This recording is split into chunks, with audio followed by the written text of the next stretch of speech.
we are going to spend an hour and a quarter with you thinking about the topic which is advertised about cyber Pearl Harbor or cyber 9/11.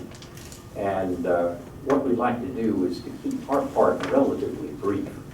What we have in the audience, I suspect, is a vast range of different capabilities. For example, Ash Carter, we'd delight to see you back at the school, was Deputy Secretary of Defense. And so he probably knows 10 times more than Alex and I put together, but can't say it. And some of the others of you may be basically convincing to say, you know, what's going on in this field. So what we'd like to do is keep it pretty informal. I'll say a bit about the general topic that we've outlined. Alex is then going to do some PowerPoint slides, trying to aim at about 15 minutes. Then we'd like to spend most of the time in conversation, which means that we will, you don't want to come and listen to a big long set of lectures, so we're going to have a chance to go back and forth with questions, observations, thoughts that you have. So we'll try to, if we run too far behind, we'll try to truncate what we're saying. In any case, I'm going to start my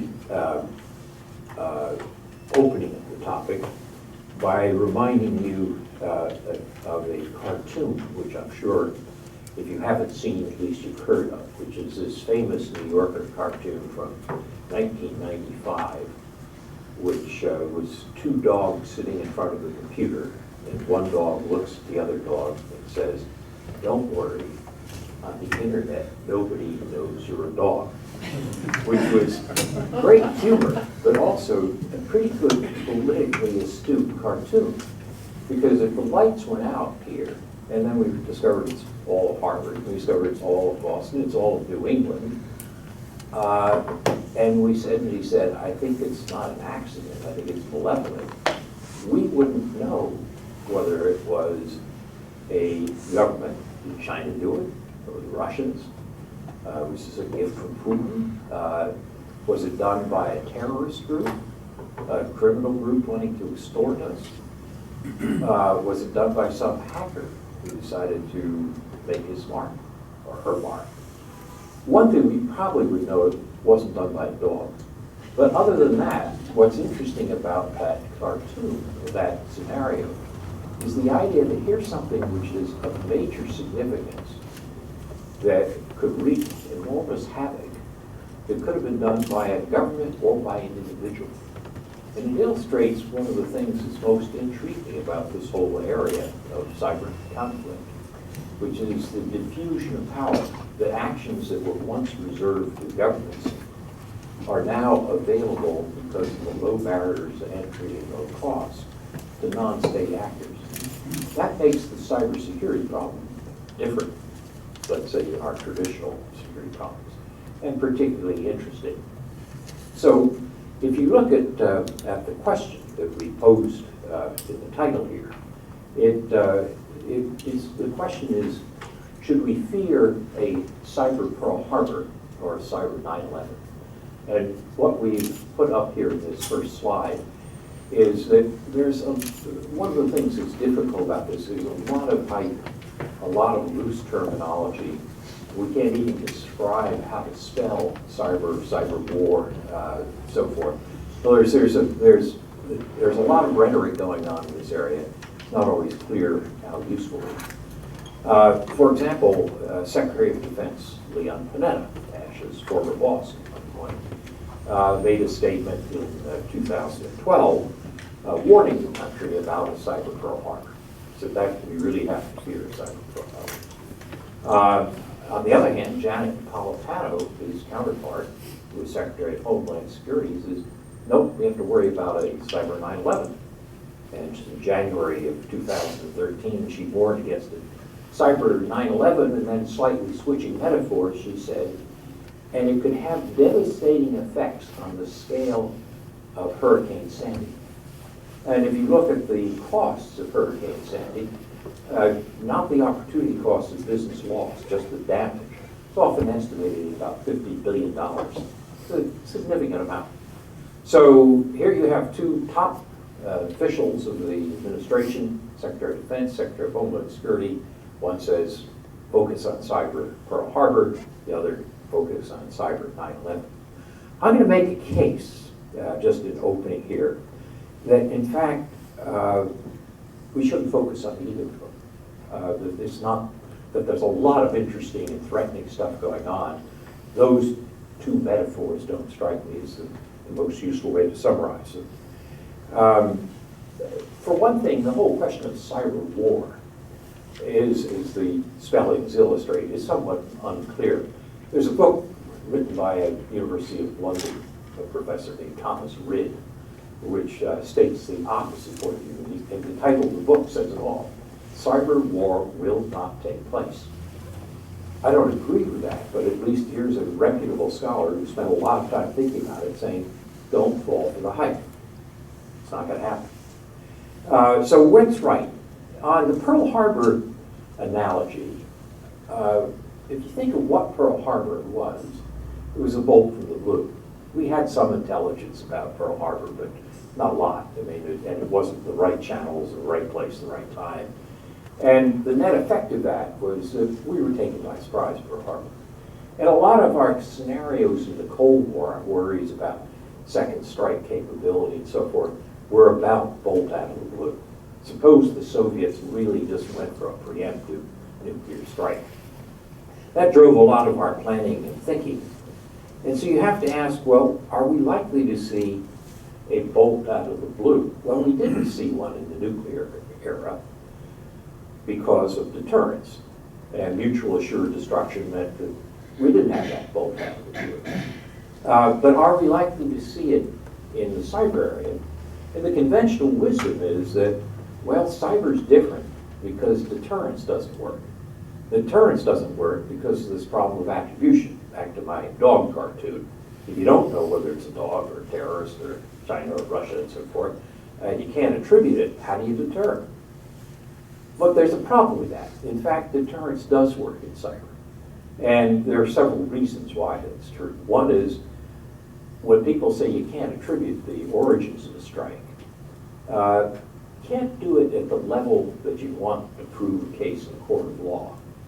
But if we had a really massive strike against us, we'd probably have both electronic but also human intelligence beings have a pretty good guess about where to look. And the other thing to notice is that when we think about deterrence, deterrence is done in three ways. We've gotten our minds so fixed on deterrence by retaliation, the Cold War model, that we forget deterrence can also happen through denial, by making it not worth the opponent's effort because you can either defend or you're so resilient that they don't gain what they want by striking. And the third aspect of deterrence, which people often don't spend enough time about, is deterrence through entanglement. If you're entangled with the other party, you may not strike because you wind up hurting yourself. Let me give you an example of China and monetary supply. In 2011, we sold arms to Taiwan. Chinese were furious. And some PLA generals said, let's punish the Americans. We have $1.5 trillion of American dollars in reserve. Let's dump some of them in world markets, drive the dollar down, and show the Americans they can't mess with us like this. And the Chinese leaders listening to the head of the Chinese central bank said, no way. We may be able to drive the Americans to their knees. If we do this, we'll drive ourselves to our ankles. Well, the same logic is true for cyber. A massive cyber attack which thoroughly disrupts the American economy. China is sufficiently entangled, just as they are with dollars, that there would be a deterrence that comes from entanglement. So if we think about the various dimensions of deterrence, you'll see that the prospects of this bolt out of the blue, this big Pearl Harbor, this cyber Pearl Harbor, probably not a high probability, at least in my estimate. And it doesn't mean that there aren't problems. There are real problems of cyber being used in violent conflict. It seems to me it's more likely to be used as an adjunct to a regular or more conventional war. Something might start with the Senkaku Diaoyu Islands. A Japanese plane is shot down, an American ship encounters a Chinese ship or whatever, and before you know it, we're in beyond where we want to be. At that point, we might say, if the Chinese are beginning to focus a ballistic missile system against an American carrier, we could perhaps send a cruise missile or another missile to destroy this missile that China is beginning to pose a threat to our carrier. Or we could send some electrons across the border and screw up the radar. Question of, would that be likely, unlikely? I don't know, but that's the area where we have to think about. What's particularly interesting about it is, unlike the dramatic bolt out of the blue, it's A, somewhat more probable, but B, raises a whole lot of problems that we haven't thought through yet. What is escalation control? Is it really easier to control a conflict when you send some electrons anonymously across the border to prevent the radar guiding this missile toward an American carrier? Maybe if you send a cruise missile and there's a big bang, that's pretty unambiguous. But is it really true that by doing it with cyber, you can avoid that? We haven't thought through all these questions of cyber as an adjunct rather than cyber as a Pearl Harbor. And that, I would submit, is the area that's more interesting and that deserves more attention rather than the bolt out of blue. I'll be a little bit more quick because I want to get to Alex's slides. The other scenario was cyber 9/11, the totalitarian scenario. And what people talk about when they talk about the cyber 9/11 is the fact that there are indeed capabilities for terrorists to use a cyber attack. If you look at why haven't terrorists used the internet or cyber for a major attack, a sort of a 9/11 so far, most people would say right now it's more about, terror is more about theater. Terror is drama. It's getting, in quotes, bang for your buck. And cyber might be too quiet. But it may well be that in the future, terrorists will find it actually does get you bang for the buck, does produce the drama that you want as a terrorist. And Mike McConnell, who's the former director of national intelligence, argues that, yes, terrorists use the internet now for communications. It's great, you don't have to cross borders, you can recruit without getting caught by some customs official or border control official. But they don't use it to blow things up yet. But if we look ahead, they may. So McConnell's argument is today they don't have the capabilities. In the future, they may. If you take something like the so-called Stuxnet virus, which destroyed about 1,000 or so Iranian centrifuges, it was quite an interesting and complex attack. It was quite sophisticated. When you think about a cyber attack, sometimes people think only of the internet. In fact, there are three main vectors of attack here in terms of the cyber attack. One is network-based. You send malware through the network. Second is supply chain. You have a piece of equipment which is already programmed to do certain things. And the third is human. You either suborn or otherwise trick a human into doing something.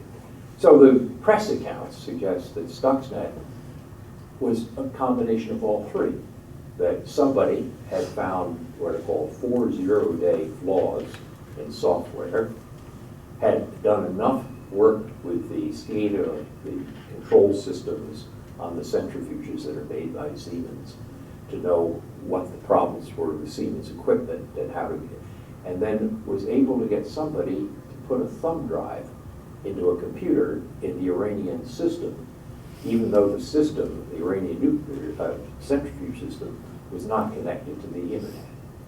So that's a pretty sophisticated attack, and it took a lot of time engineering it, planning it, took all three vectors to make it work. Most terrorist organizations are not at that level right now. McConnell's point is they might become at that level in the future. And they'll get that way not through their own training, but because criminals are getting better and better. There's so much money in here in the crime side of this that criminal groups can develop and pioneer some of these techniques. And they're quite willing to sell them. You can buy zero-day exploits. There's a market on them on the web. Indeed, Microsoft has its own market to buy them back before other people get them. And if you think about the prospect that criminals teaming up with selling terrorists, they produce in non-state groups capabilities that they don't now have, then you might have a situation where we will have to think about a 9/11. Today, fortunately, I don't think we do. We can have a lot of nuisance, a lot of hassle, a lot of trouble, but the real 9/11s, I think, are not the thing that we worry about now.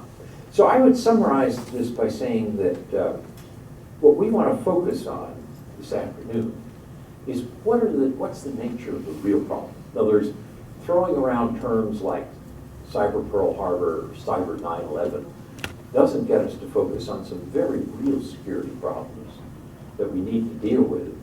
But by looking at these extreme metaphors, we're not focusing on the questions that are most interesting. And that's where I'll turn over to Alex and ask him to run us through some of the basics. For some of you who may know this extremely well, just bear with us for 15 minutes. For others of you who are newer to this game, this will sort of prepare the grounds for the discussion you want to have. So, Alex. Thank you, Joe.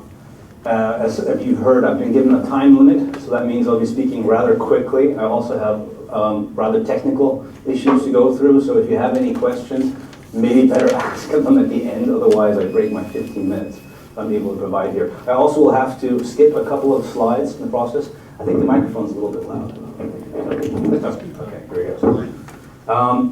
So first of all, I just want to start with one particular issue in cyber, and that is that cyber espionage very often is a precursor for cyber attack. Cyber espionage very often is described, at least in the former US diction of it, as CNE, computer network exploitation, and cyber attack is very often described as computer network attack, CNA, over here. This has actually changed over the last couple of years. There's been new documents that have come into play, but this is still a separation that is very prevalent in the United States and is somewhat problematic, because to be able to conduct a cyber attack, you need to first very often do cyber espionage. And from a point of view of a defender, that's a serious challenge. From a point of view of a defender, I don't know if you are effectively just doing espionage or if you're preparing to go to war. And this is part of the problem with cyber. We'll come back to it in the course of this presentation. In point of fact, there's a couple of events that have happened in the last couple of years which do, however, raise the question, where is the border to warfare? Estonia, for instance, in 2007, suffered a very large so-called distributed denial of service attack, DDoS attack, which took down large sections of its e-government system as well as parts of its banking system. On the other hand, for instance, just about 2 years ago, Saudi Aramco suffered, which is the national oil company in Saudi Arabia, suffered a serious attack on its PCs, wiped 30,000 hard drives. This was supposedly retribution by Iranian cyber actors for Stuxnet, which we talked about beforehand, which hopefully most of you have heard of. Stuxnet was a reported US-Israeli operation against the Iranian uranium enrichment program. Now the question could be asked, where do you think cyber war would be? And the common assessment at the moment is, well, none of these attacks would classify as cyber warfare. To be warfare, it has to be armed assault, an armed attack. An armed attack, even Stuxnet, most people consider not to be at the level of an armed attack. However, use of force, it may be. And use of force, of course, is something that still can actually elicit response. And the situation becomes more complicated when you say that, okay, well, Stuxnet might not be conceived of as an active war from the US point of view, but my opinion is if the US suffered an attack that, for instance, happened to Estonia in 2007, I don't think we'd be so sanguine about the whole situation. So what is actually an act of war is certainly going to remain a matter of perception. There is no hard and fast rules on this. The problem is in cyber is that it's all about complexity. In the last 15, 20 years, cyber attacks have gotten incredibly complicated. This is not only down to the fact that there's been, of course, a huge development in IT altogether. There are simply more scope for cyber, simply because the production, for instance, of some of the cyber attacks is now fully automated. For instance, we now have over 150 million strands of malware, i.e. viruses, trojans, worms that are in circulation. And 20% of that was produced only last year. This is a fully automated process partially that's very difficult to defend against because it's basically a race. At the same time, we have a decreased understanding of the architecture involved. There are so many more computers running so many more lines of code all over the world. This makes the entire situation much more complicated than it was just 5 years ago, let alone 10 years ago. Most importantly, we just talked about beforehand, you have something like called 0 days. 0 days are not really a big issue 5 or 6 years ago because the complexity wasn't there. However, due to the complexity of modern day systems, 0 days are a very big issue within the context of overall cyber power, and I'll concentrate a little bit on them because they basically explain what is the main challenge in this field, namely complexity. If you look at, for instance, security software has progressed quite a bit in the last couple of years. Basically, in the 1990s and or 2000, it was still common to have security software that only had about 200 to 300,000 lines of code, literally lines of code, program lines of code. This exploded around 2000, and now you have an average of 6 to 7 million lines of code. Now the problem is a 0 day, which is nothing else than an error basically in the basic code of software, a human error, like a space too many or a comma where it doesn't belong, nothing more dramatic than that, occurs on average every 10 to 20,000 lines of code. So you can imagine that when you have 5 million lines of code, you're going to have a lot of 0 days. It's practically impossible to avoid. There are systems in place to make sure that you up that level to 40,000 lines of code, 50,000 lines of code, but it's still very difficult. You will always have human error involved. And to give you an example, Windows 7 has 40 million lines of code. So it's a lot larger than the security software we're looking at here. And that is easily outmatched by Facebook, which has 62 million, if you include all the back-end systems, and definitely the average car. If you're driving a modern car, you have over 400 million lines of code riding in the car with you. It's a lot of different attack vectors that can be used by somebody who needs to access the system. Just to compare this, the space shuttle in its prime had 0.4 million. And that's even still only 1/3 of the complexity of bacteria with 1.2 million lines of code. So you can see that we have vastly outstripped the complexity of life, and we did that a long time ago. Just so you understand that defense is very expensive, I want to illustrate something else. A DDoS attack, which is distributed denial of service attack, and definitely one of the easiest attacks to conduct, indeed American teenagers routinely conduct those attacks every day, can cost $300 to set up, and it can cost up to over $100,000 worth of damage. This is effectively why cyber is considered the ultimate asymmetric weapon in any type of conflict. It's very, very, very very expensive to protect against, and very difficult to defend, to mitigate. Simply, if, for instance, your attacker is a 12-year-old boy, what are you going to do with this 12-year-old boy? Are you going to prosecute them? Are you going to prosecute the parents? Take away his computer? The situation gets rather complicated. It's not only about technology. You can install firewalls all you want. Cybersecurity is effectively information security, which is effectively a matter of behavior. And changing behavior is a very, very difficult process. Not everybody can do that, not very quickly. Especially large organizations suffer a lot. I'm sure this is in the DoD, this was a regular issue. And of course, it's a problem for countries. The bigger your organization, the bigger problems you're going to have. And if you're a big country, well, you're going to have big problems. This is the way it works. The complexity rises logarithmically. And there are a lot of problems with that. That's why, by the way, most of the advanced countries in this graph here, for instance, you can see are rather small. The big countries have a big problem doing cyber defense quite well. And there are also, of course, major challenges on the legal side, especially when you want to integrate the most important weapon in cyber defense, which is effectively intelligence. We talked about it beforehand. Joe mentioned attribution as an issue, and it is a very serious issue. Normally, when somebody like me, who can understand some stuff like this, does attribution, I look at the code of the software involved. And the only thing I can do is I can look at circumstantial evidence. I can try to find names, I can try to find indications, for instance, of where the code was written or what language it was written. I'm very unlikely to find actual evidence that you can use in court, as Joe said. And that makes the situation slightly more complicated, because then you can turn to the intelligence. Intelligence means are effectively, well, the code won't tell you where it's from, but the hacker might tell you where it's from. And if you're effectively in the position to, for instance, tap a large section of Shanghai, all the social networks, all the emails, all the mobile phone conversations, there's a good possibility that you might be able to find out if somebody from that area is actually attacking you. This is the essence, effectively, of intelligence and cybersecurity. So the question could be asked, what is the difference between pervasive surveillance, that we've heard so much about in the last year and a half, and NORAD space surveillance? Space surveillance is out there. It's basically to protect the continental United States from strategic missile attack, and effectively this spontaneously disclassified slide at the bottom, my apologies to anybody who's acting in government, is an example of what the collection internationally for cyber can look like. Now, I think there's major differences between pervasive surveillance and NORAD space surveillance. First of all, the necessity of infringing on civilians in the process, right? Obviously, citizens don't necessarily take pictures of people nonstop, they take pictures of installations. But if you're going to be doing deep data trawling, you need to catch a lot of haystacks using the lingo of General Keith Alexander, formerly head of US Cybercom.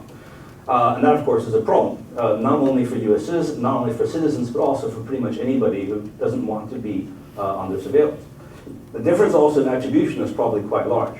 Now, if you consider that that NORAD is probably able to generate like 99% attribution on a missile strike, I don't know what the attribution level is for NSA or the US intelligence community, but even if it's 66%, it's still very, very low in comparison. Now, this might not matter because like a nuclear holocaust or a worst case scenario and cyber get-on, so the worst case cyber situation or a cyber Pearl Harbor ×2 is still not equally bad. There's quite clearly no balance here. Nuclear is much, much worse. On the other hand, cyber may be much, much more likely to happen. And that has to be also a concern that we need to keep in the forefront of our mind when we're doing a return on investment calculation. Cyber attackers are especially not equal. That's the most important message to convey here. The Defense Science Board, for instance, has done a number of interesting studies on what constitutes a cyber attacker, and they've separated into a number of different tiers. And these tiers of attackers, they vary widely, actually logarithmically in what their capabilities are.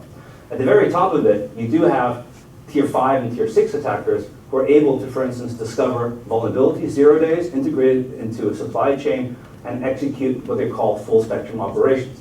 But these are incredibly, incredibly expensive capabilities to uphold. To give you an example, if I have 10 laser-guided bombs, in a year I probably will still have 10 laser-guided bombs. If I have 10 cyber weapons, in a year I probably only have 1 cyber weapon. They become obsolete very, very quickly. People patch their systems, people buy new software, things happen. So maintaining these capabilities is extremely expensive, and even though 120 countries may be developing capabilities, according to a study done in 2012, very few of them actually have the ability, it's not very legible, very few of them might not have the availability of the United States, for instance, Russia, UK, China. And many of the countries that have similar capabilities down here, for instance, well, I mean, they include Nordic countries, for instance, they include many European countries, and they have a more of a defensive cyber approach to cybersecurity. So they're not really in the process of doing massive zero-day discovery, as for instance, Russia, UK, China, and perhaps the United States are doing. The question is that the actors who are a little bit further down the line, that includes, for instance, India, Brazil, Iran, Pakistan, Brazil, they're sort of tier 3 nations if you use a Department of Defense taxonomy. They depend on cybercrime tools to effectively be able to develop offensive cyber capabilities. And the point is that maybe not only these countries, where we know for sure that they use cybercrime tools, because it's completely evident, somebody like me can spot it immediately, but it might also be the case that the actors higher up, including especially Russia and China, use cybercrime organizations as well to help develop cyber capabilities. In fact, us in the US and the UK, we also use non-state actors, only we call them contractors, and they work in the legal context. And the cybercrime gangs are very often nothing else than the contractors, if you will, for the Russian and the Chinese government. So goes the theory. It's not necessarily absolutely the case, but that's the theory. So everyone depends on non-state resources within cyber. It's kind of unavoidable. Not even the US can work without them. And that is part of the issue in cyber, is that you don't actually control many of the key actors involved. So we all share common things, and these are the known unknowns. This is the last slide. First of all, we don't know what the cascading effects of attacks will mean. So if you conduct a major strategic attack, for instance on the US power grid, you really don't know what's going to happen. It's pretty much impossible to predict, and you especially don't know what the second or third order effects are going to be. There's also a problem, lack of escalation control, since you're in that type of situation. As Joe pointed out, since you don't know what the weapon is going to do necessarily, it's very hard to have a proportionate response. That makes life actually much more difficult for people planning strategic cyber conflict than you might imagine. is also the ability to false flag attribution. We talked about attribution beforehand. It's a matter of circumstantial evidence mostly, rather nothing fixed or approaching image intelligence, for instance. So therefore, it is certainly possible to spook these intelligence collection capabilities or otherwise imply that a separate actor, let's say a different country, was actually responsible for cyber attack. For instance, if a cybercrime gang, like we talked about beforehand, that is usually associated with one country, conducts a cyber attack, how do we actually know that it was actually conducting the cyber attack for that country, but not for another country, or even just for itself because it felt like it? It's impossibility to know, and this is the essence of inadvertent escalation, which is effectively the term used within diplomacy for a number of years to describe this type of situation. It's basically a problem of proxies, and proxy management is a very serious issue in cyber. The inadvertent release of a cyber weapon is also something that it actually should, and I think does, get increasing attention. In a meeting I was recently in with the Chinese delegation, the Chinese said, well, Snowden, last time he took intelligence. Maybe next time he'll take a weapon. And there's actually something to that. Not necessarily that one individual actor could steal a weapon, but it is possible to have a question of inadvertent release of a cyber weapon, and it might have even already happened, depending on how you read David Senger's book. So it is definitely possible that something might happen in cyber with a government cyber weapon, although it wasn't intended.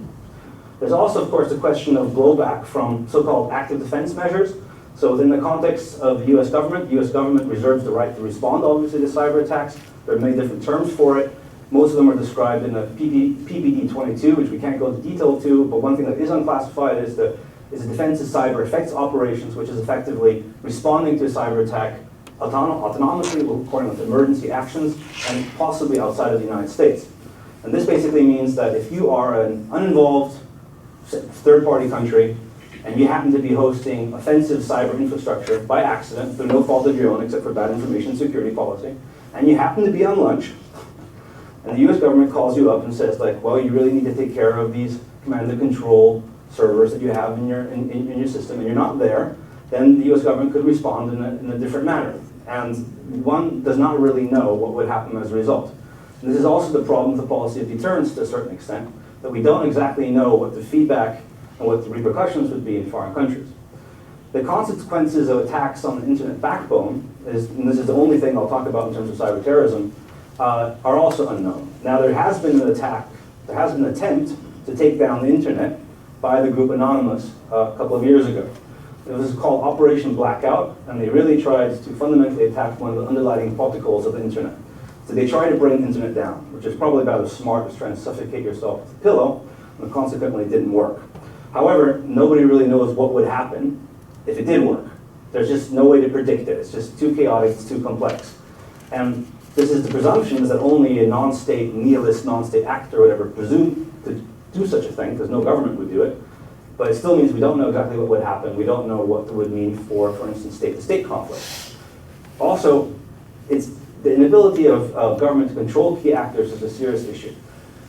In the United States, but even in countries such as Russia and China, most of the cyber is non-state. It is outside of government control. It is responsibility of private sector, criminal organizations, individuals, civil society, not the government. And an inability to control these key actors, especially in any kind of crisis scenario, is a serious challenge for government. And governments deal with the problem differently. Some with emergency legislation, some try to use soft power. This is very much a developing scene, something that is very interesting to do research on, but effectively it's nothing that has been resolved yet. So it's something that we will only have more and more to do with as the cyber conflict becomes more of an issue. Finally, we also still don't know the motivations involved. To be able to talk about Cyber Pearl Harbor or Cyber 9/11 presupposes that we know what people want. We never do. If we want to do analysis of active motivations in Russia and China, the same problem in cyber. There's going to be no real difference in trying to understand the goals there as in the online world. Nihilist cyber terrorists are indeed a new challenge, but effectively the capabilities, as Joe has pointed out, are not very high at the moment. They might change in a number of years, but at the moment I think we're pretty good. Good, thanks. Well, we have 40 minutes left for conversation, discussion. But I might ask Ash if you want to comment at a general level, nothing specific, but you've seen this closer than anybody. Way too much. I should say Joe has also, because Joe is a member of the Defense Policy Board, and so he comes to the Pentagon whenever he's in Washington, and we tell him everything we know, and yet the kind of clarity and cogent thinking that is represented by this discussion in the region. I think it's spot on. The only thing I'd add is I have something that I say, which is, and I was with Panetta when we did this Cyber Pearl Harbor routine, and I think we had Cyber Pearl Harbor. His name was Edward Snowden. Oh, yeah. In my judgment. Incredibly damaging, and it's damaging in many ways. An enormous amount of security information that is going to weaken our defense and those of our allies, and it's also hurting our business as well. So it's incredibly damaging. It's knucklehead, and I was furious with NSA in this case, which is the agency which you think might be better than others at defending its own networks, but it's a sign of how vulnerable the Defense Department's we manage the NSA. Our own efforts are to protect our own networks, and we don't do anything and can't do anything without networks militarily. Everything we do, every missile, every soldier, and these kids now, they're 18, 20 years old or something, they don't know any other way of doing things than that. And so if the networks aren't protected, you're in real trouble militarily. So that, never mind attacking other people, and we think about doing that too, and saving the electrical grids, and we try to do our part also with other agencies now. But simply defending our own networks, that's a massive failure. And it's a conceptual failure, because I think a lot of people, including our own people, when they thought about defending networks, they think about the outside coming in, people coming in through the internet. Well, that's not the right way to think about it at all. You really have to think about insiders. You all talked about hybrids and inside and outside, and so, but in my judgment, at least one in 9/11 has already had That's a good point. I say the three vectors of attack that I mentioned: network, supply chain, and humans. The human is probably the most dangerous. The disloyal insider can do far more damage than a 5-0 base. And for 50 years, and Joe knows this very well, in the nuclear weapons business, no individual has been allowed to be in possession of a nuclear weapon or service a nuclear weapon, maintain a nuclear weapon, nothing. It used to be called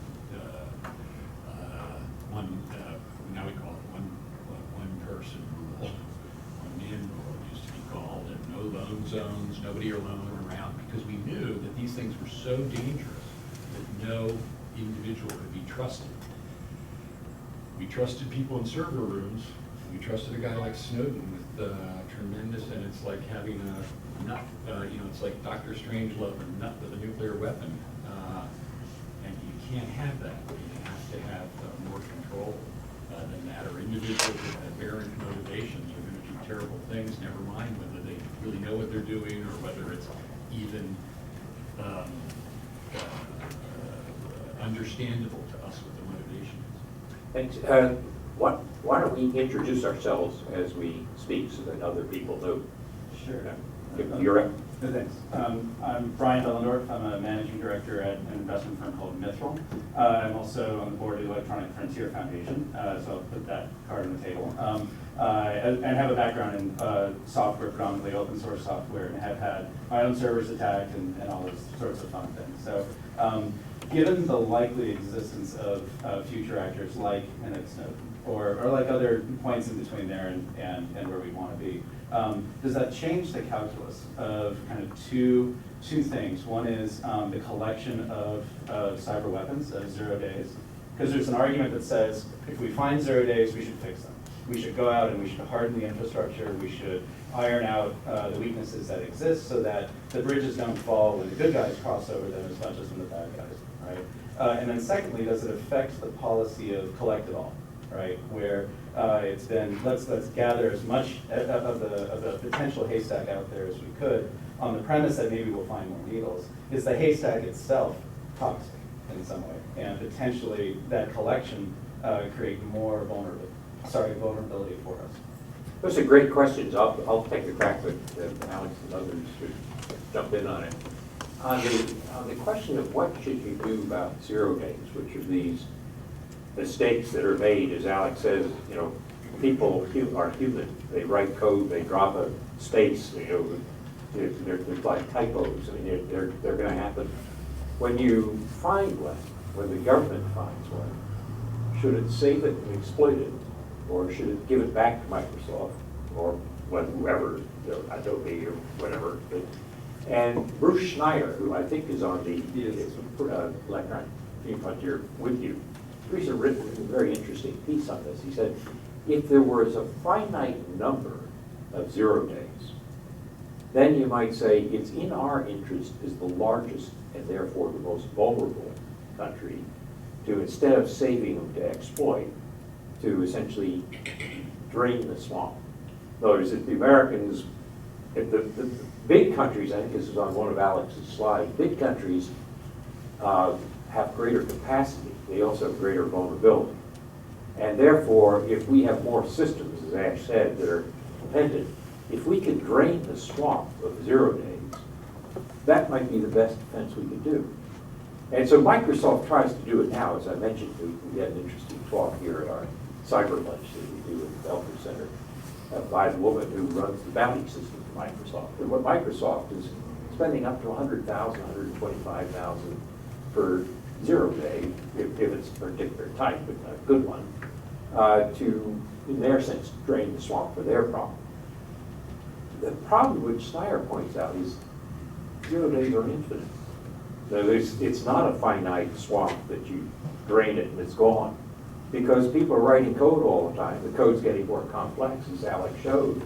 And that means you're producing more 0 days all the time. So the question is, should we just, when NSA finds one, should it immediately hand it in and have it patched? Or should it say, no, we'll save the best ones because our own cyber weapons are always running out because somebody's going to find this, and so there's a real trade-off there. And if you were playing this as a game against nature, you might still say drain the swamp. But if you've got Chinese and Russians at a very high level of sophistication playing the same game against you, as well as some hackers who are very sophisticated, can you really take the position that draining the swamp, giving back all the 0 days is going to work? And Schneier, who's a great libertarian on these things, but also very knowledgeable on it, thinks he probably can't do it. Maybe the secret is a strategy where you give back a lot of them just to get them cleared out so that actors who aren't as sophisticated can't get easy access to them and save a few.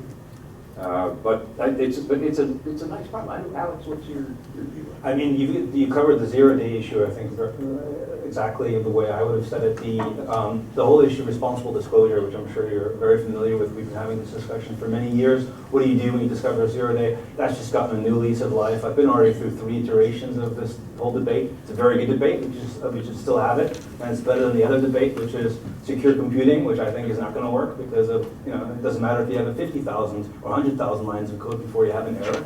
If you have 400 million lines of code, there's still going to be errors. To answer the other 2 points that you mentioned, which I thought were quite interesting, the first change that's going to happen, I think, which is the share all culture that, as cyber defense people, we kind of rely on, is going to be challenged. And that's a very big problem. So the US government had over 1.2 million people with TS clearance and 600,000 people with TS SEI clearance. A lot of people had access to the stuff that's well, he got illegal access, but he had the right clearance theoretically to have it. And in point of fact, I think that this type of share all culture is now going to become under review, and that I think is less good because we all rely upon open sharing.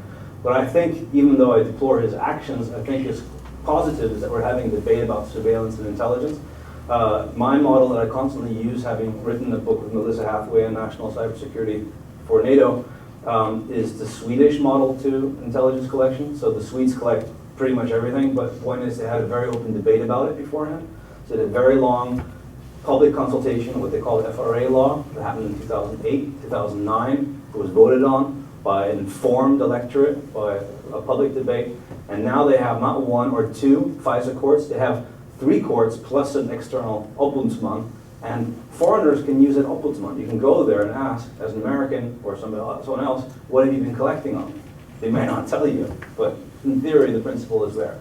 So I think that's one thing that is something that we should be thinking more about. And indeed, I think there's been a lot of talk on the Hill about adopting certain issues, such as an ombudsman for FISA court, that are maybe not totally bad ideas. Yeah, in the back. Hi, my name is Allison. I work at the Belfer Center. So I have a very basic 101 question. And you were talking about when a 0 day is found, do they give it back or do they keep it and exploit it? And so I have 2 questions, and I'm wondering, what does that mean? And what does exploiting a 0 day mean? Oh, sorry, that was my mistake then. Okay. Sorry, I tried to explain it before. And the 0 day is a bit like the guidance system on a bomb. Right. So effectively, it is for when we talk about cyber weapons, 0 day is what you need for it to find its target, not necessarily to navigate the system, but to get in. So the 0 day is the hole in the software, Right. but without that hole being in the software, you can't get in. So effectively, that's why Stuxnet, as Joe pointed out, had 4 0 days, which is very, very high level. And they're very, very difficult to find. People who find them, if you find them on Windows 7, for instance, you can get up to $500,000 for one. And they're quite expensive. And that's why finding 0 days is a huge effort that in other countries, not in the United States, but in other countries might be assisted by criminal actors. In the US, is supported by Defense Industrial Base. So it's a very, very big operation, which is why cyber at the top is very expensive. Lower down, it's not that expensive, right? But if you're low level, if you remember like the low level actors, they can do a lot of damage, but you can't do existential damage. I think that, does that cover it a little bit? Where did the term come from? I'm sorry? Where did the term come from? 'Cause it's- 0 day? Yeah. it 0 day means not discovered yet. So you have 0 day, you have 1 day, you have 2 days. So the point is that 0 day is the only person, 0 day means no one knows. You're the only one that knows. Every month, you know, Thank you. a company like Microsoft will issue patches. And there's a day you get a patch. And these are the things that have been discovered over the past month.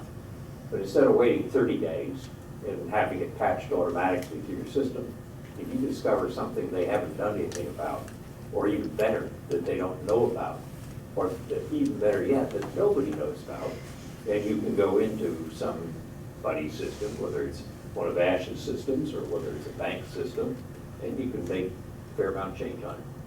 So that's the why. It's an awkward term, but we're stuck with it. In the back, yeah. Eric Elbot. I was part of a contractor strategy think tank where we dealt with this issue, but I can't really source what I'm saying out of that, but I was part of some simulations at Andrews Air Force Base in Belfer that aren't classified. And the scenario in all 5 simulations that really worked the scenario was that China would be seeking some incident in the Pacific to dramatize or become emblematic of Chinese preeminence in the Pacific Rim as opposed to American Navy preeminence. And in that, North Korea provides a cyber attack both in terms of eliminating satellite connection for US Navy, but also distraction. And that North Korea now has sort of,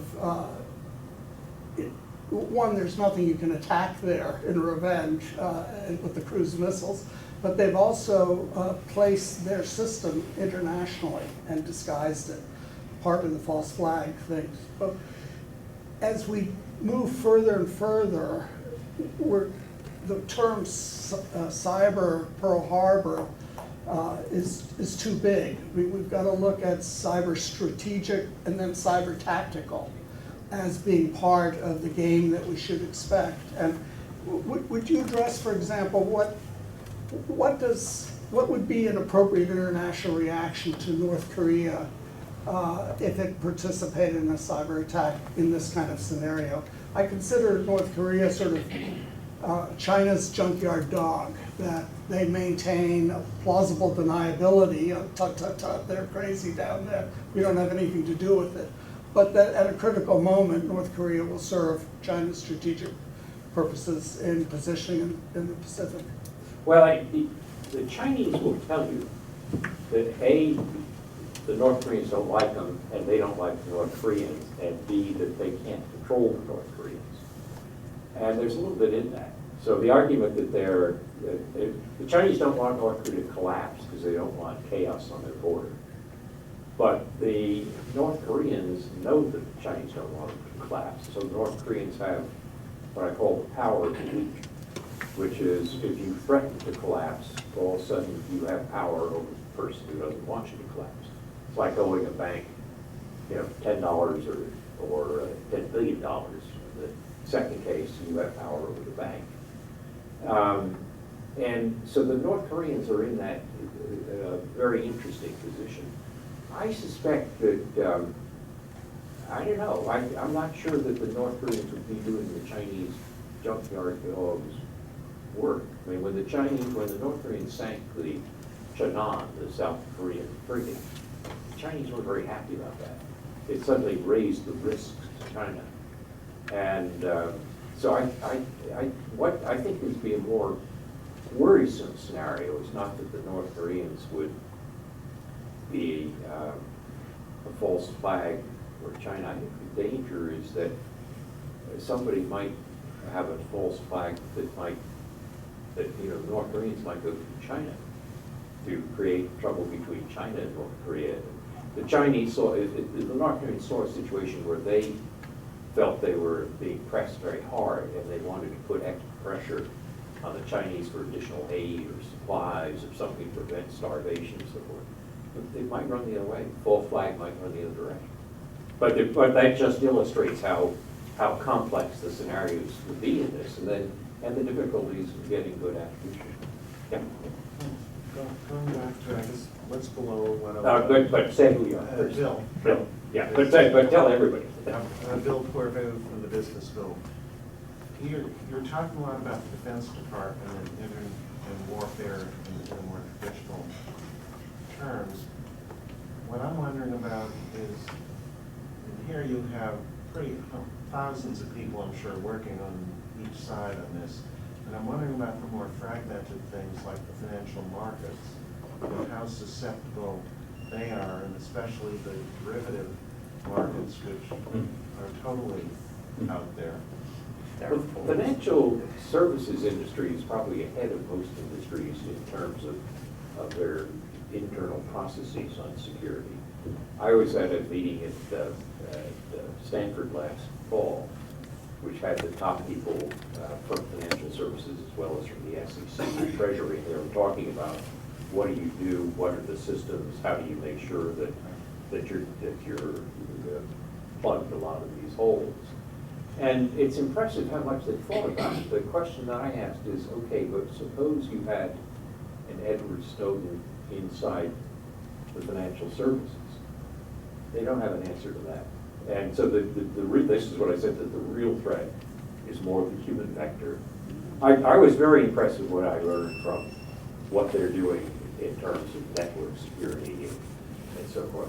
But the question of how do you deal with the disloyal insider? They're obviously apprised of the problem. They're thinking about it. There are things they're trying to do about it. But yeah, they have a lot of the same problems. But Alex, you want to I totally agree. I mean, the financial service sector is generally considered best in class in the U.S. They're not to go get technical, but effectively within that community, they have their own independent organization that's responsible for cyber defense. And it's extremely good. In partially because they need to, because their internal business processes, lack of chip and pin on your credit card, for instance, is so poor. So they get attacked a lot, and they have to be able to deal with it. But partially, they could reduce the amount of attacks that they suffer if they did other things, like European banks and stuff. Yeah. My name is Joe Campbell, and I work for Evercore Investment Bank in New York. It was a couple of months graduated in the 70s. I wondered if you could talk a little more just about the nature of and the extent of cyber crime and the role that it has as proxies to fund the lower tier guys, and just some sense of, how profitable is this and what do they really do? And instead of this discussion, which is sort of what does the government do and what is the policy, what are the things that government and industry need to do for joint things, would be helpful to understand how that works. Ash, you might say a word about the Defense Industrial Base project, talking about government industry cooperation, because Yes, that was a, I might add, that I just got an email as I was waiting for this to start, that Lockheed announced that it had its 43rd major and sustained attack in 2014. And it's good they revealed it, because very often people Yeah, they don't. like to hide, Which yeah. is, yeah, that's right. but there was considerable theft of intellectual property from our Defense Industrial Base. And then the question is, what do we do about it? And under Shaq's predecessors, Bill Lynn, they started a plan, but you might say a word or two about it. It was to essentially share information the government had about threats to the industrial base with the industrial base and vice versa, which sounds like an obvious thing to do, but it's got a lot of tricky parts to it, kind of legally and so forth. And that's been pretty effective. It's voluntary, and it's kind of leads to a kind of basic level of hygiene. What's it, about 40, 45 companies now? Or is it gotten bigger? More? My guess is there. For Einstein 3? Janet Napolitano and I used to meet quarterly, another big one, I mean, with the CEOs of all of the major Microsoft, Google, HP, and so forth. And now, you know, the whole Snowden thing makes that harder. But there was a trusted, very quiet level of back and forth to help them on the basis of what we learned, not by being smarter really, but by mostly the kinds of things that Joe knows about, but finding that the attackers as opposed to the vector, they're pretty good at that. But that's the kind of thing that went up in smoke with Snowden. We'll pay a price for that. So just basically, cybercrime is a over $160 billion a year business. I mean, it's not actually business; it's the cost of cybercrime per year. And it might even go up to 500 billion if you calculate differently. But how successful are they? No, that's not the business. That's the cost. That's the cost. The cost is anywhere between 160 and 500 billion, depending on who you believe. And the point is that a lot of nobody really knows how much money they earn because, of course, the difference between the damage it costs and the income is huge. However, a lot of the income that they get from petty cybercrime goes into research for more advanced bits of cybercrime, which, as you correctly stated, is then perhaps used by other governments, right? So there are, for instance, a lot of indications that Russia and China cooperate a lot on cyber attacks, but not necessarily at the state level. So there are Chinese civilian actors, maybe independent gangs, who will literally purchase Russian services and go on attack sprees with those Russian services. When I mean attack, I mean 2-year espionage operations. So they've been resident on the system for over 2 years, have gotten everything out of that for 2 years, everything, and then they've discovered. That's a long period.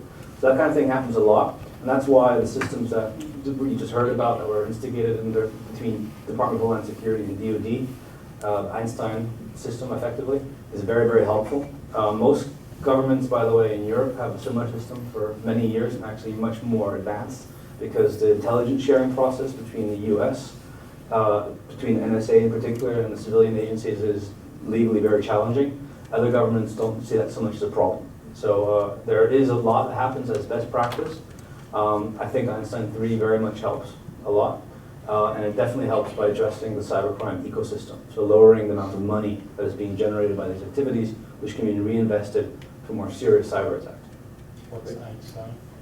Einstein is a system that we were talking about beforehand. There's many systems involved, but there's effectively an intrusion prevention system that effectively allows information shared between the companies involved and the government, so they can constantly update their security measures.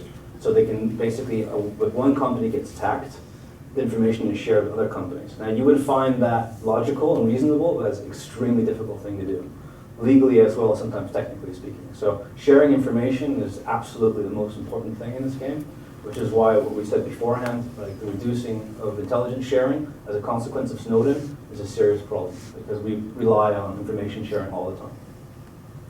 Yes. Hi, I'm Craig Lambert. I'm an editor of Harvard Magazine.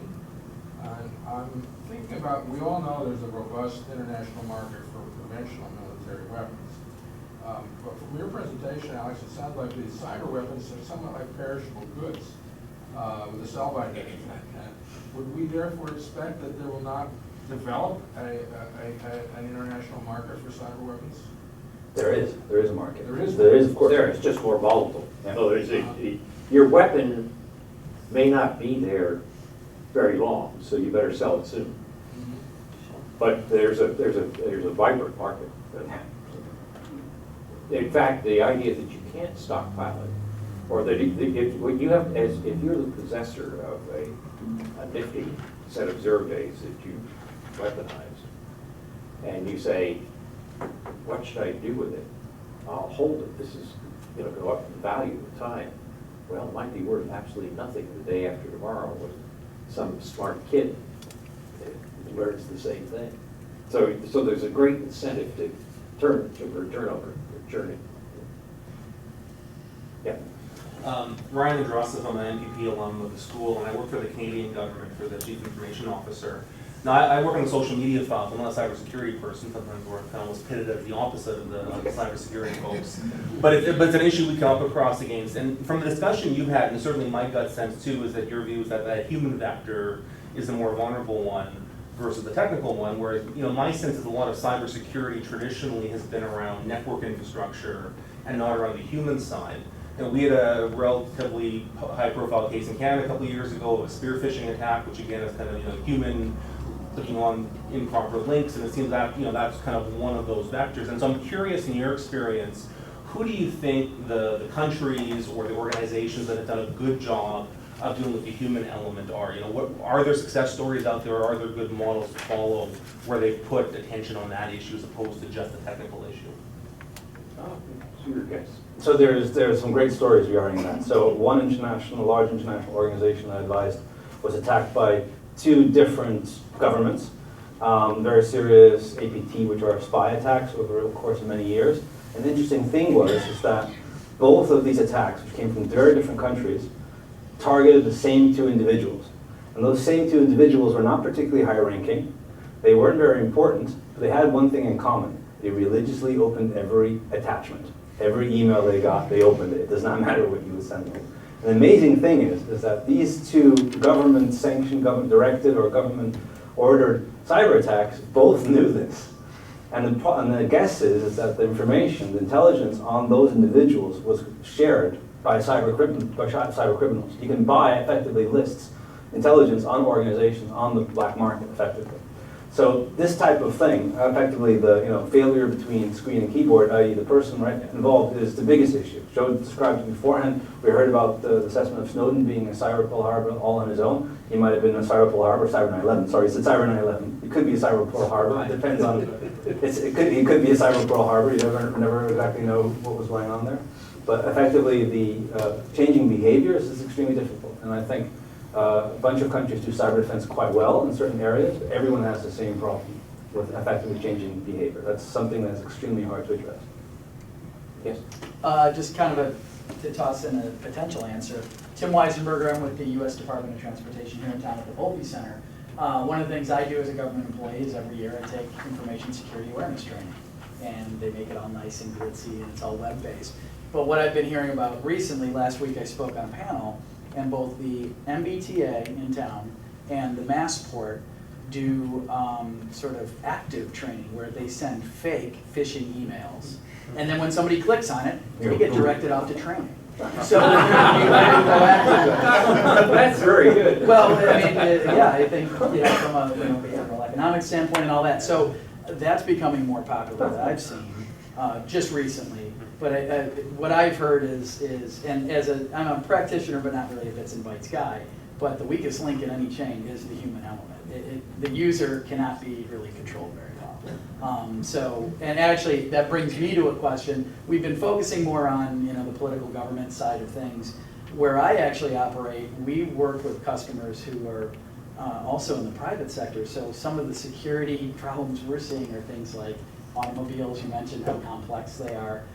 We've supported FAA for a long time looking at aircraft security. They're really rolling, whether on wheels or wings, open networks using all sorts of mesh mobile communications. And we've been trying to work with the industries, but the fish really aren't biting very well. I mean, we've been trying to stack up information sharing and analysis centers in places like the aviation world for years and years. IP is an issue, intellectual property, and other things. What do you see that the government could potentially do to sort of partner with private sector to help push this rock up the hill? Just very briefly, I think you've already addressed one of the biggest issues. The second is liability. It's a very big problem, of course. Data protection is another big problem, especially in Europe, but also for others. Just to cover the liability issue, the question is, as a company, the question is how much trouble can a company get itself in if they share the information to the government or share with other actors? They're admitting guilt, perhaps. Does it leave them open prosecution? I think, to put it very, very succinctly, I think the Cyber Information Sharing and Protection Act that was killed about a year ago, unfortunately, was in the Congress. I think that was a very good step, and I wish we could go back to it. That was one piece of legislation that would have been good. There's been actually 5 attempts to introduce good legislation in the House. They've all been killed. So I think that's very unfortunate that one has to result now to executive orders to get business done. Melissa Hathaway, who ran cyber for Bush and the first 90 days of Obama, has suggested that the SEC could play a significant role there. That if companies on their 10Ks and other material that they file have to say more about what's gone wrong on their cyber for the past year, they might have an incentive to take this more seriously. And then if you say, why don't they do it? Well, they don't do it for reasons that, you don't want to lose customer goodwill, you don't want government regulation. There are all sorts of reasons to keep this quiet. But if the SEC said, you've got to disclose this is part of, what's honesty in doing business, it might make a big difference. So her thoughts have been that, this is not an obvious cyber agency, but nonetheless could have a significant effect. I think you have to now disclose it, actually. Yeah, no, you're supposed to disclose it, but it's been on the books, I guess, for a year and a half, but it depends on how rigorously it's enforced. Yes? Carol Perrin. There were a lot of rumors going around about the missing Malaysian aircraft. One of the rumors, at least where I live in Los Angeles, was that it was some sort of cyber attack, taking control of the plane. There's a lot of rumors. My question is, I don't know that you know anything about the answer to that, but what is the level of that vulnerability in general? Very briefly, everything can be hacked. The question of going after an airplane, however, that complexity, being able to fly it around without more communication, because don't forget somebody has to steer the thing, right? So they have to be some kind of communication. I mean, that would probably be spotted. Having said that, I know absolutely nothing about airplane security systems or airplane navigation systems. I do have a friend, however, who managed to hack into a navigation system of a plane using its entertainment system. So certain things are possible, but I wouldn't put cyber attack first and foremost on the agenda. Occam's razor indicates there's a whole bunch of other things that probably went wrong. Who knows what happened? Other thoughts? Yes. I'm Bruce Jacob from the Ash Center. I think I understood most of what you're saying about the existential threats, but an external threat of one person, how much damage could that person do? I mean, so assuming that, because of Snowden, you plugged a lot of internal abilities of people to steal information and all that, but externally, how much could one person do that? Well, you wouldn't have a conspiracy that might be vulnerable to discovery. Could you put that in reference or scale or any examples? Has anyone studied that? Or? There's been a lot of damage that has already been caused by individuals. Nearly all of them have been internals. So effectively, there was an attempt by a former system administrator in Fannie Mae to basically delete all the backup servers. And that was a disgruntled employee who went to trial. They found it, but he actually had a time bomb. He would have deleted all of Fannie Mae's records, everything. They found it, and went to court. But effectively, that's an internal threat, right? That's right. not. I guess I'm thinking more in an international scenario where I think overall, a single, not not a government conspiracy, but a. Well, think of the hacker who decides that he will, or she will, take down part of the electrical grid. How capable could they be? Imagine that you're, just to make it more concrete, imagine you're a Taiwanese and you're worried about Chinese encroachment. In fact, you may notice that there was a takeover of the legislature in Taiwan by people who were worried that the relations between China and Taiwan were getting too good, not too bad. And that some people who said this is the real threat to Taiwan's independence, which is that we're going to be slowly assimilated into the mainland economy. So imagine that you decided, I think I've got to stop this. And what I'll do is I'll use a false flag and I'll have a Chinese attack on part of the American grid. And so imagine you have an individual or a couple of kids or a couple of young people who decide, I've got to stir up something serious between China and America, get this sense of alarm so that the current rapprochement doesn't continue. Question is, just to take Bruce's question, make it very concrete. What could they do? I think in time limited. It's time limited. That means that they could cause, one really proficient actor might be able to cause a lot of damage for a very short period of time. So if they knew what they were attacking. The problem is that every cyber attack usually, requires different skill sets. So the fact that you're able to do one bit of programming is irrelevant once you're inside the system. And then you need to have intelligence to do when you're inside the system. To give you one example, was that in Brazil, according to the CIA, one of the many times that their national power grid has gone out was down to a cyber attack. And the question is, if that was true, it could have been an accident. Somebody gets into the system and has no idea what all this stuff means. It just presses the wrong button. So that kind of thing is, I think, probably the most likely scenario, because once you're actually inside one of these highly complex systems, it's very difficult to know what you're doing, unless you happen to be a super empowered actor, you happen to be instructed in these systems, or you've been briefed by intelligence, and you can do even more damage.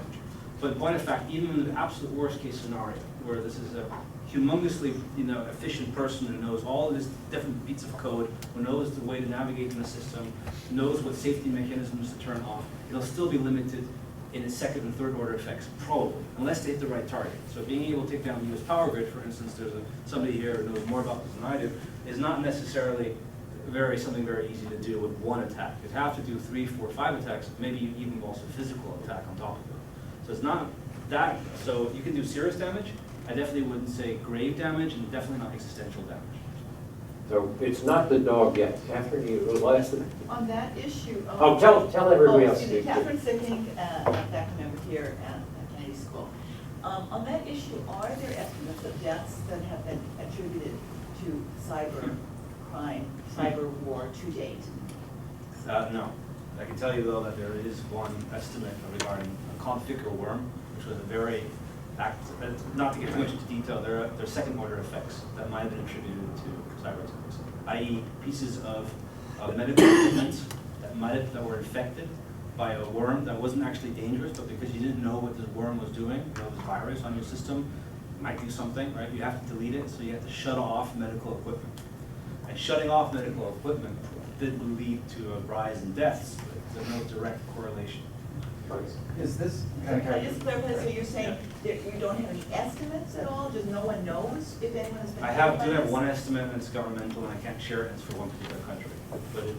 I think many, again, it's second order, right? So it's not like somebody was killed by an elevator falling on them, it's more like somebody was killed because 9/11, 911 services were not readily available or being blocked, that type of thing. And that's hard to pin down, right? One of the things, Catherine, on that is that the Department of Defense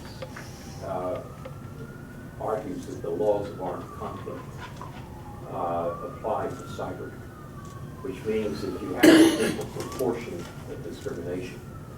So that before you can go and use a cyber attack, you have to ask, will there be civilian deaths? And people sometimes, and I only know this from the press, not from anything other than what's been published publicly, but people said, why didn't the United States use a cyber attack to take out the grid in Iraq, in Baghdad, in 2003? Why didn't they use a cyber attack against air defense in Libya? Why don't they use a cyber attack in Syria today? And part of the answer to that, again, by published accounts, is because you don't know the full collateral damage. In other words, are you going to take out a hospital and all the incubators for premature babies in the hospital? Or somebody putting it somewhat jokingly said about the Iraq scenario, would have taken down the whole French ATM system because of the vendor who had basically sold things to Iraq. I don't know. I don't know whether this is true or not true, but the point, what I do know is that laws of armed conflict we have said they do apply to cyber. Once you say that, since we know so little about the unintended consequences and collateral damage, it makes it quite restricted, self-restricted. So the fact that there might be a lot more damages if we haven't taken that decision. Just follow up on that though, just to think, Stuxnet didn't kill anyone that we know of. It could have. It could have been programmed that way to cause mass casualties. But people, going by secondary accounts, people went out of their way to make sure nobody would actually get killed. But, which is, think about it, you blow up a centrifuge, or you blow up all the centrifuges, you shut down the entire program, wipe out the engineers, it would be, it would be a hole-in-one effectively, but you would have killed people. So people really did go out of their way, again, according to secondary accounts, to prevent that from happening, because you don't want to cross that barrier line. Last question. Last one. You were going to comment on Yeah, I'll Jeffrey's just, point. Yeah. the advance of robotics in the battlefield, I think, has been awesome and really a good thing, but we're very close to the point of removing the human from the kill decision on some of these. And given the inherent vulnerabilities in technology, are these kinds of issues entering that conversation, and should we perhaps even go in the direction of saying, no, that's a line none of us should cross, maybe that's a treaty level kind of conversation? Well, there is a UN group of government experts which are appointed by 15 countries, and they have met 4 times, 3 times, 4 times now. Four times. Third meeting is happening. And they have agreed, after the first times they met, they couldn't agree. They agreed after their last meeting that the laws of armed conflict would apply to cyber. In other words, the Chinese, who have resisted this for quite some time, and the Russians have agreed at this level of government experts that we should all have a self-restraining ordinance, if you want, about how we use cyber weapons. Now, it doesn't mean you're going to do it, doesn't mean that it could be defection from it, but in terms of development of norms, the norm of self-restraint because of the collateral damage and the unintended consequences is now, at least at the very high abstract level, accepted by China, Russia, the US, and 12 other countries. So that's some progress. We could go on for a long time, but we were told to finish 5 minutes ago. And so I want to thank you all for your attention, and we've simply scratched the surface of something which we'll all be seeing a lot more of, for better and for worse.